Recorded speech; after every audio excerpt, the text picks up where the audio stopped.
Bienvenidos. Mi nombre es John Gerardo Moreno Gómez, médico, especialista en gerencia de instituciones de salud, especialista en gerencia de la calidad y auditoría en salud, magíster en VIH y magíster en gerencia en sistemas de salud. En este módulo los acompañaré en un recorrido a través de la normatividad en VIH-Sida y sobre algunas ITS. Daremos inicio a la presentación.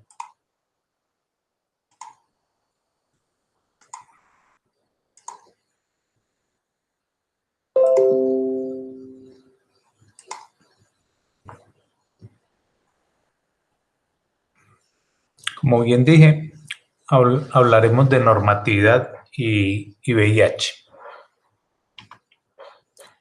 Este recorrido lo haremos por toda la normatividad vigente en relación a VIH y algunas ITS, partiendo desde la norma de las normas, la Constitución política, pasando por algunas leyes, decretos, resoluciones, acuerdos y circulares.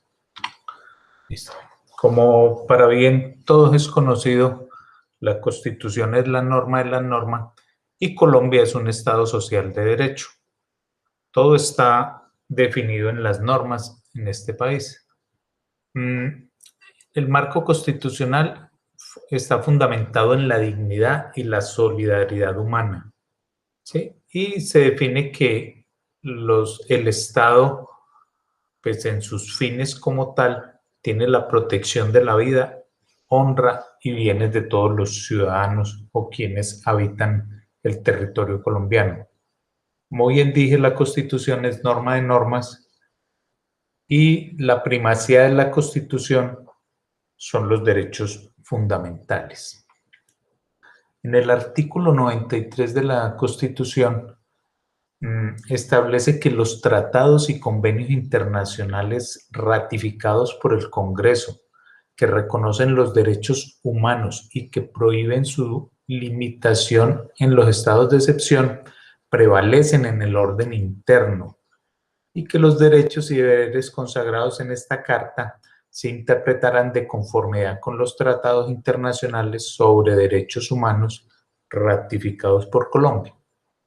Esto pues quiere decir que cuando se habla de derechos humanos, prima más todos los acuerdos internacionales que haya firmado y ratificado el Congreso de la República.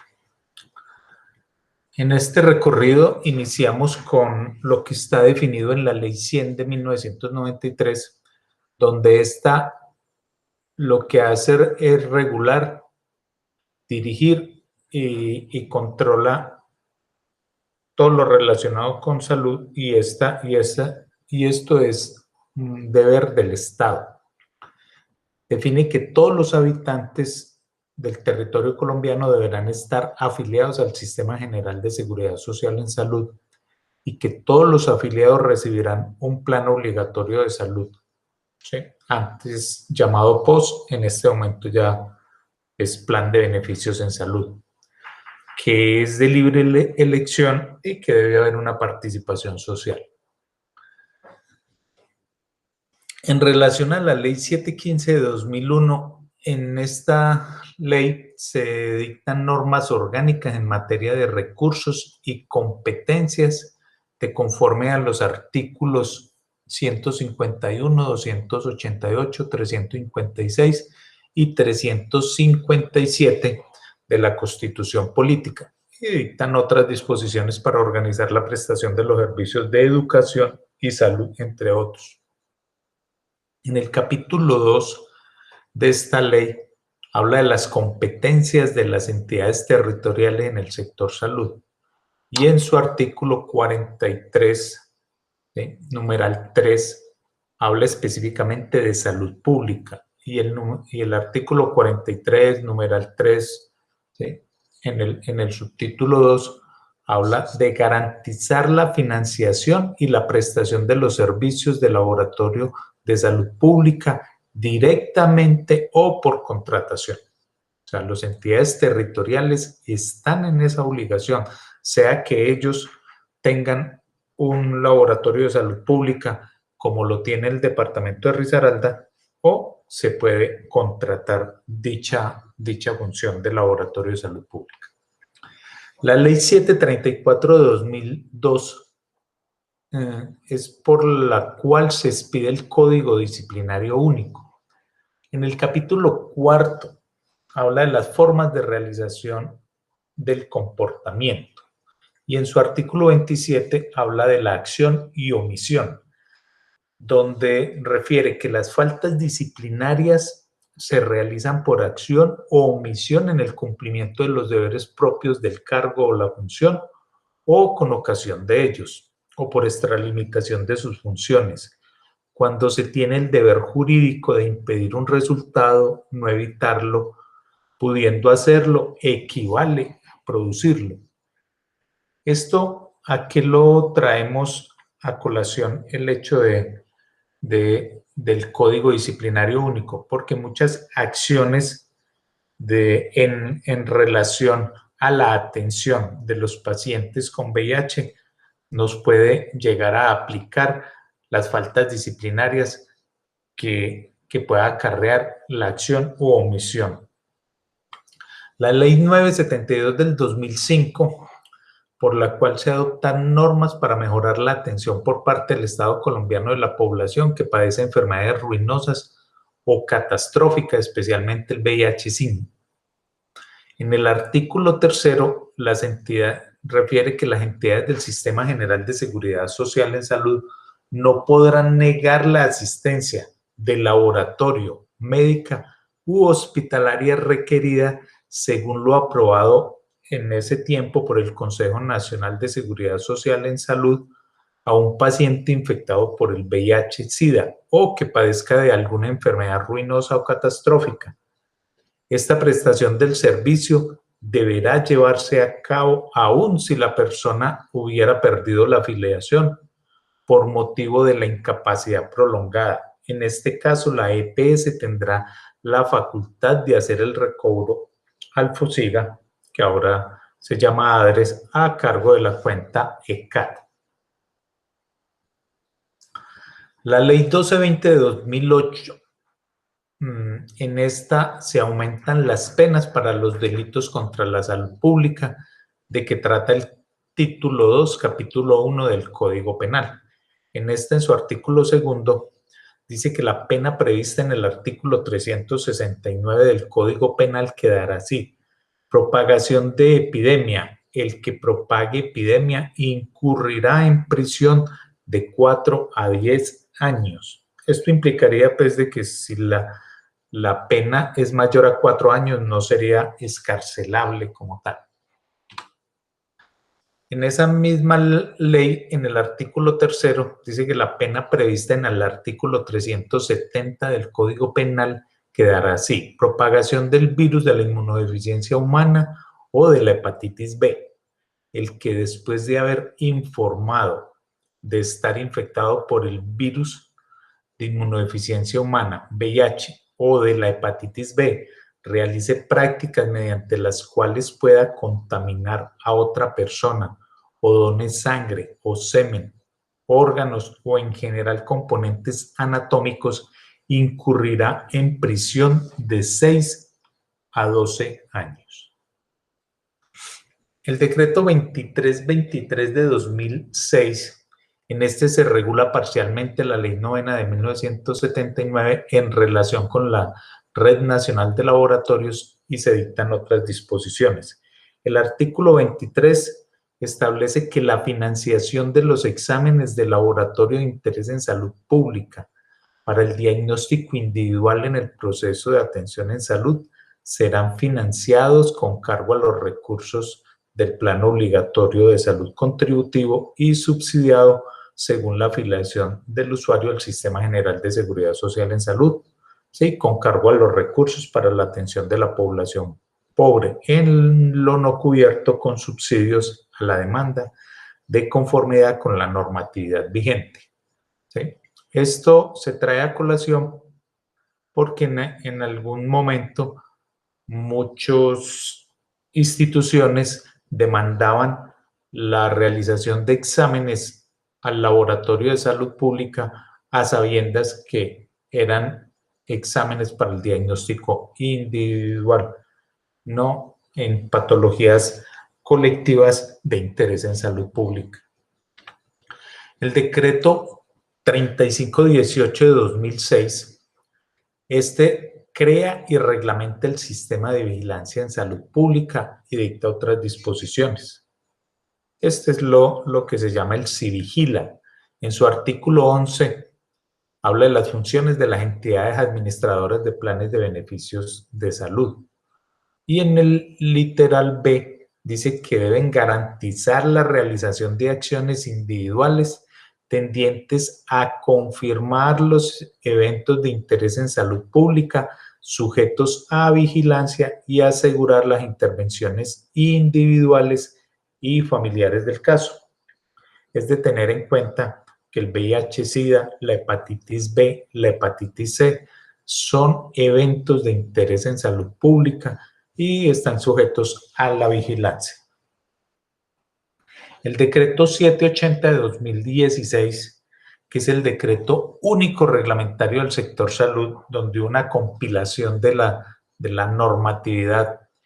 En la parte 8, título 1, VIH-Sida, ¿sí?, trajo y compiló todo lo que era el decreto 1543 de 1997, que era único y exclusivamente relacionado con VIH, ¿sí? Y en este se definía o se reglamenta el manejo de la infección por el virus de la inmunodeficiencia humana, el síndrome de la inmunodeficiencia adquirida SIDA y las otras enfermedades de transmisión sexual. Entonces llama la atención que en esa época se hablaba de enfermedades, no de infecciones de transmisión sexual. En ese decreto, pues voy a seguir haciendo mención, no tanto al 780, sino al decreto, pues en particular de esa época, el 1543 del 97, donde hacía unas definiciones técnicas. Hablaba del artículo 2 de lo que era consejería, que después pasó a llamarse asesoría, ¿sí? Entonces, es el conjunto de actividades realizadas para preparar y confrontar a la persona con relación a sus conocimientos, sus prácticas y conductas antes y después de la realización de las pruebas diagnósticas. Esta se llevará a cabo por personal entrenado y calificado para dar información, educación, apoyo psicosocial y actividades de asesoría a las personas infectadas, a sus familiares y comunidad en lo relacionado con las infecciones de transmisión sexual, el VIH y el SIDA. La obligación de la atención. En el artículo 8 refiere que ninguna persona que preste los servicios en el área de la salud o institución de salud se podrá negar a prestar la atención que requiere una persona infectada por el virus de inmunodeficiencia humana, VIH, asintomática o enferma del síndrome de inmunodeficiencia adquirida SIDA, según asignación de responsabilidades por niveles de atención, so pena de incurrir en una conducta sancionable de conformidad con las disposiciones legales. Si recuerdan, ya hablamos de acción o omisión del Código Disciplinario Único. Deber de la confidencialidad. El artículo 32 hace mención que las personas integrantes del equipo de salud que conozcan o brinden atención en salud o una persona infectada por el virus de inmunodeficiencia humana, VIH, tanto asintomática o sintomática, están en la obligación de guardar sigilo de la consulta, del diagnóstico, de la evolución de la enfermedad y de toda la información que pertenezca a su intimidad. Revelación del secreto profesional. El artículo 34 hace relación cuándo se puede hacer esa revelación del secreto profesional y dice que por razones de carácter sanitario, el médico tratante, teniendo en cuenta los consejos que dicta la prudencia, podrá hacer la revelación del secreto profesional a, primero, la persona infectada en aquello que estrictamente le concierne y convenga, los familiares de la persona infectada si la revelación es útil al tratamiento, los responsables de la persona infectada cuando se trate de menores de edad o de personas mentalmente incapaces, los interesados por considerar que se encuentran en peligro de infección, como son al cónyuge, compañero permanente, pareja sexual o sus descendencia, las autoridades judiciales o de salud competentes en los casos que está previsto por la ley. ¿Sí? Derecho al consentimiento informado. El artículo 37 refiere que la práctica de pruebas de laboratorio para detectar la infección por el virus de inmunodeficiencia humana VIH en el orden individual o encuestas de prevalencia solo podrán efectuarse previo consentimiento de la persona encuestada o cuando la autoridad sanitaria competente lo determine, de acuerdo con las previsiones del presente decreto. Deber de no infectar, si recuerdan, hablamos de una normatividad donde habla de incremento de las penas por propagación de epidemia. Entonces, en este hablaba el artículo 41 que la persona informada de su condición de portadora del virus de inmunodeficiencia humana VIH deberá abstenerse de donar sangre, semen, órganos o en general cualquier componente anatómico, así como de realizar actividades que conlleven riesgos de infectar a otras personas. La resolución 3442 de 2006, en su artículo primero, ¿sí?, habla de guías de práctica clínica. Esta fue de las primeras guías de práctica clínica adoptadas en el país y entonces se refiere que se debe adoptar las guías de práctica clínica para VIH-Sida y enfermedad renal crónica anexas a esa resolución, las cuales serán de obligatoria referencia para la atención de las personas con infección por VIH y con enfermedad renal crónica por parte de las entidades promotoras de salud, administradoras del régimen subsidiado, instituciones prestadoras de servicios de salud y en lo que sea competencia de las administradoras de riesgos profesionales, ¿sí?, que ahora son las ARL. En esa misma resolución, el artículo segundo habla del modelo de atención y también define que se debe adoptar las recomendaciones allí expresadas, ¿sí?, en relación a en ese modelo de guía de práctica clínica en VIH-Sida y del modelo de prevención y control de la enfermedad renal crónica, que estaban anexos a esa resolución en los aspectos de vigilancia en salud pública, promoción de la salud, prevención de la enfermedad y asistencia integral, como el instrumento de referencia para la gestión programática por parte de todos los actores del Sistema General de Seguridad Social, según los recursos y competencias pues, que le establece la ley.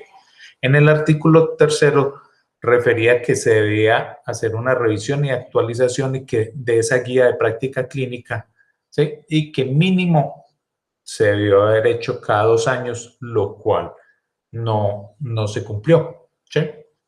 Solo hasta el 2014 se vino a hacer una actualización de las guías de práctica clínica y en este momento se está esperando la actualización de las últimas guías de práctica clínica con relación a VIH-Sida.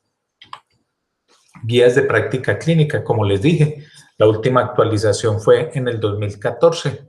Entonces, hay una guía de práctica clínica basada en la evidencia científica para la atención de la infección por VIH en adolescentes mayores de 13 años de edad y adultos.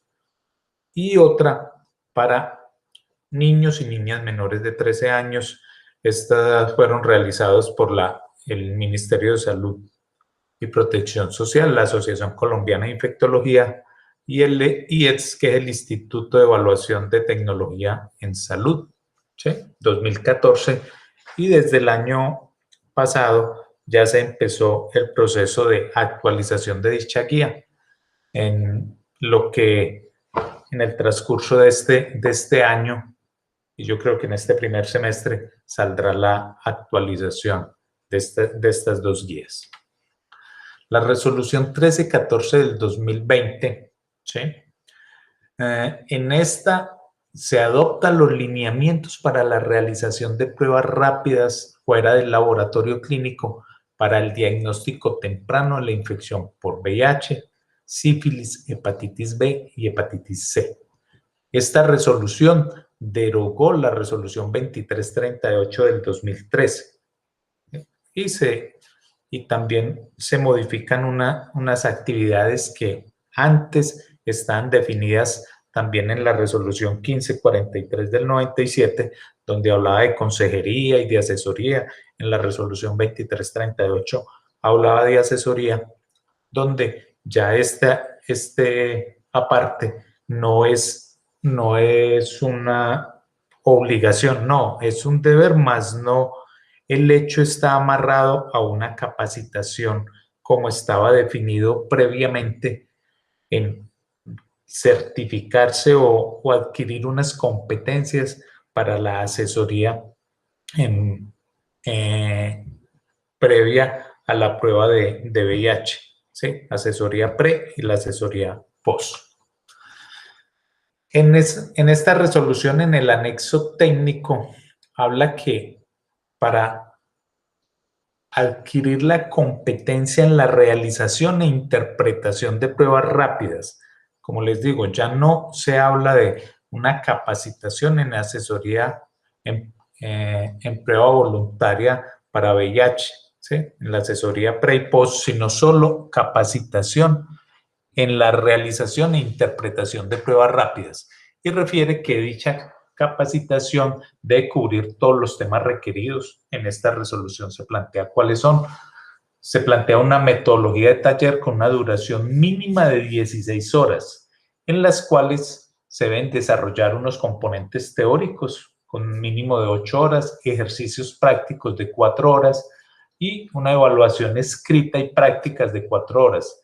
Y que si de considerarse necesario, la institución que desarrolla las acciones de formación continua podrían ampliar estos tiempos de acuerdo a las necesidades de los participantes. ¿Cuáles son dichos contenidos que deben tener esos talleres? Deben hablarse de generalidades de la infección por VIH, por sífilis y por hepatitis B y C, ¿sí? Hablarse de mecanismos de transmisión de los eventos mencionados, factores de riesgo, medidas de prevención, flujogramas diagnósticos para VIH, sífilis, hepatitis B y hepatitis C, de acuerdo con las guías de práctica clínica vigentes expedidas por el Ministerio de Salud y Protección Social. Tratamiento disponible para cada uno de los eventos. Característica de las pruebas rápidas tanto para VIH, sífilis, hepatitis B y C, almacenamiento de inventario de los reactivos de diagnóstico in vitro e insumos, aseguramiento de la calidad de las pruebas y control de calidad. ¿Sí? Eso fue publicado en el Diario Oficial, ¿sí? El lunes 3 de agosto de 2020 salió publicada la resolución 1314 del 2020. Otra de lo que debe contener dicha capacitación son medidas de bioseguridad para tomar las muestras por punción capilar dactilar, el lavado apropiado de manos y manejos de derrames de sangre, manipulación de la prueba rápida y eliminación adecuada de desechos biosanitarios, el uso de registros y formatos para reporte de resultados, uso de registros para reporte de actividades, la formación en la recolección de sangre total por punción capilar dactilar, la demostración de la realización de pruebas rápidas, ejercicios prácticos de pruebas rápidas, interpretación de los resultados para cada uno de los eventos ya definidos, realización de pruebas de conocimientos teórico-prácticas, conocimiento e interpretación de los insertos y etiquetas que vienen en las pruebas rápidas, condiciones y cuidado en el transporte de muestras, tratamiento de datos personales de acuerdo con la Ley 581 del 2012 y las normas de la historia clínica vigente. El facilitador del taller podrá incluir otros aspectos que considere importante, como bien anteriormente se había dicho, teniendo en cuenta pues el nivel de conocimiento y experiencia previa de los participantes. ¿Quiénes, en esta misma resolución en el anexo técnico, define quiénes pueden recibir acciones de formación en la realización e interpretación de pruebas rápidas para VIH, sífilis, hepatitis B y hepatitis C? Y estos son los gestores comunitarios, de acuerdo con la definición y lo que está establecido en la resolución 3100 de 2020, o aquellas que lo modifiquen o lo sustituyan, los auxiliares de enfermería, auxiliares en salud oral, auxiliares de consultorio odontológico, auxiliares en salud pública, auxiliares en servicios farmacéuticos, auxiliares de laboratorio clínico y profesionales de la odontología, fisioterapia, enfermería y medicina. ¿Sí? No hay otra opción, solamente estas profesiones, ¿sí?, son las únicas que pueden recibir formación continua en la realización de pruebas rápidas. No se amplió con esta resolución diferente a lo que estaba establecido en la 2338. Y también habla de que los perfiles diferentes a la bacteriología, ¿sí?, que podrán realizar confirmación del diagnóstico de VIH mediante la realización de pruebas rápidas fuera del laboratorio clínico son, o sea, las personas anteriores pueden realizar pruebas rápidas, ¿sí?, para el tamizaje, pero para diagnóstico ya se define quiénes son, y son los profesionales de la enfermería y medicina y auxiliares de enfermería de laboratorio clínico de salud pública, bajo la supervisión y delegación de un profesional de la enfermería, medicina o bacteriología, sin que implique la supervisión directa de cada procedimiento ni la presencia permanente del profesional. Entonces, estos son los únicos que podrían, en los algoritmos diagnósticos, hacer una segunda prueba que, como ya bien de pronto lo han visto, requiere una prueba rápida de otra generación o de otra casa comercial para poder hacer un diagnóstico de confirmatorio de VIH. La resolución 3512 del 2019, en esta se actualizaron todos los servicios y tecnologías de salud financiados con recursos de la unidad de pago por capitación, ¿sí? Entonces, de tener en cuenta pues, de que con este está todo lo que está incluido en el plan de beneficios como tal. Bueno, a pesar de que este es un acuerdo de la Comisión Nacional de Seguridad Social en Salud, o sea, el acuerdo 117 de 1998, como les dije, iba a ser un recorrido, aunque no era de la forma cronológica, sino de acuerdo a la categoría de la norma. Llegamos a los acuerdos. En este acuerdo se establece el obligatorio cumplimiento de las actividades, procedimientos e intervenciones de demanda inducida y la atención de las enfermedades de interés en salud pública. ¿Sí? Pues se trae a colación porque hay unas patologías de interés en salud pública definidas en ese acuerdo 117 de 1998. Y entonces define que es una acción de detección temprana y hace referencia a todos los procedimientos que identifican en forma oportuna y efectiva la enfermedad, facilitan su diagnóstico en estados tempranos, el tratamiento oportuno y la reducción de su duración y el daño que causa, evitando secuelas, incapacidad y muerte. Y habla que las enfermedades de interés en salud pública son aquellas enfermedades que presentan un alto impacto en la salud colectiva y ameritan una atención y seguimiento especial. Y en ese mismo acuerdo, en el artículo 7º, habla de atención de enfermedades en interés en salud pública y establece que las enfermedades de transmisión sexual, infección gonocócica, sífilis y VIH, son patologías de interés en salud pública.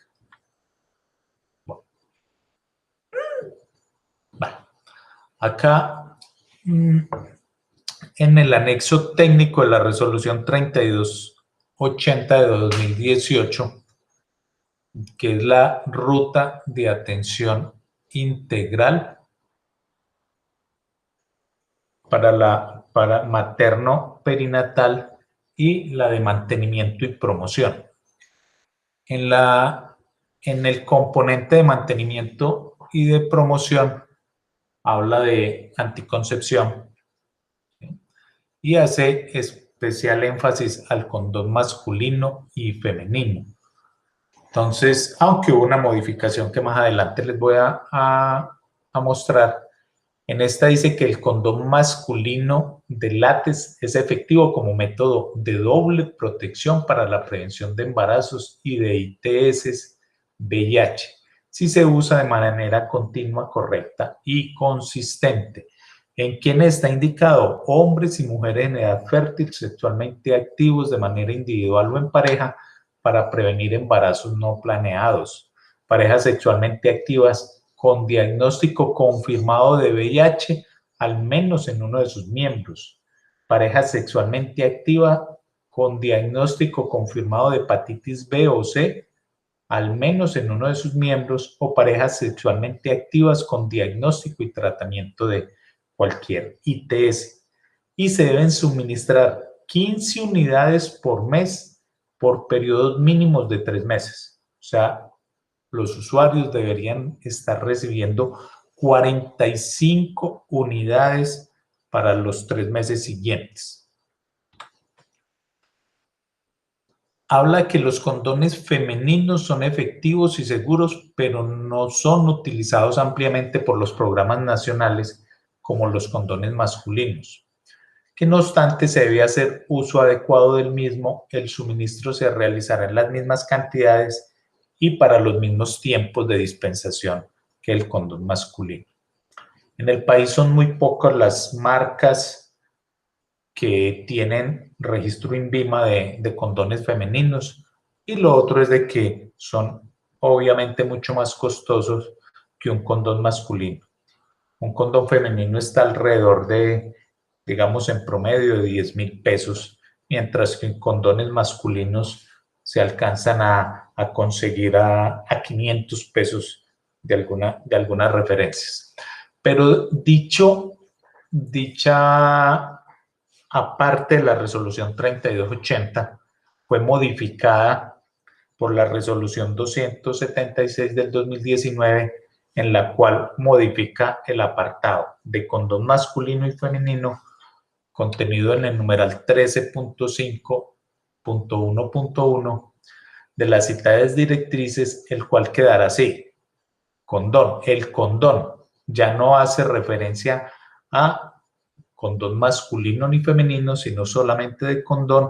Es efectivo como un método de doble protección para la prevención de embarazos y ITS, VIH, si se usa de manera continua, correcta y consistente. Su efectividad para prevenir embarazos no planeados, si se realiza un uso perfecto, es del 98%, y con el uso habitual disminuye la efectividad al 82%. Es decir, que la tasa de falla es del 18%. Está contraindicado en personas alérgicas al látex. Y estaba definido en quién estaba indicado, que son las mismas indicaciones pues anteriores pues de personas que no deseen un embarazo para personas con infecciones de transmisión sexual, llámese VIH o hepatitis B o C, en uno de los compañeros pues de la pareja como tal. Llegamos ya a la circular 063, y aunque ya tiene 14 años, que es de septiembre del 2007. En esta se define que en consecuencia la realización de las pruebas diagnósticas y confirmatorias para VIH-Sida son obligatorias y deben estar garantizadas en todos los casos por las entidades promotoras de salud de ambos regímenes, EPS, tanto el contributivo como el subsidiado, las entidades adaptadas, las entidades responsables de los regímenes de excepción y los prestadores de servicios de salud, debiendo tener presente que su incumplimiento será objeto de las investigaciones y sanciones que en desarrollo las facultades de inspección, vigilancia y control adelanten las autoridades competentes. Esto era con el hecho de que todas las instituciones deben que ofertar, y en este momento las pruebas rápidas no tienen un nivel de complejidad y desde el primer nivel se deberían estar haciendo, y por eso se amplió el número de profesionales, ¿sí?, de la salud que pueden estar realizando pruebas rápidas por fuera del contexto de un laboratorio clínico como tal. Y ya para ir terminando, por volverles a recordar las metas de la vía rápida de ONUSIDA, OPS, OMS, que eran para 2020, el 90-90-90, que es que el 90% de las personas que viven con VIH conocerán su estado serológico. Y en el país no alcanzamos todavía ese 90%, estamos cerca del 80-85%. El 90% de las personas que tengan conocimiento de su estado seropositivo accederán al tratamiento, y el 90% de quienes tengan acceso al tratamiento lograrán una represión viral efectiva. Esto quiere decir que si son indetectables, no va a haber transmisión. Y se esperaba de que solamente hubieran 500,000 nuevas infecciones en adultos y cero discriminación. Y esta meta se modifica para el 2030, donde ya se habla de 95-95-95, con las mismas condiciones, 95% de las personas conozcan su estado serológico, que de esas el 95% accedan a tratamiento, y el 95% de las que accedan a tratamiento tengan carga viral indetectable, y que solo al 2030, ¿sí?, a nivel del mundo solamente se lleguen a tener 200,000 nuevas infecciones y sigamos con cero discriminación.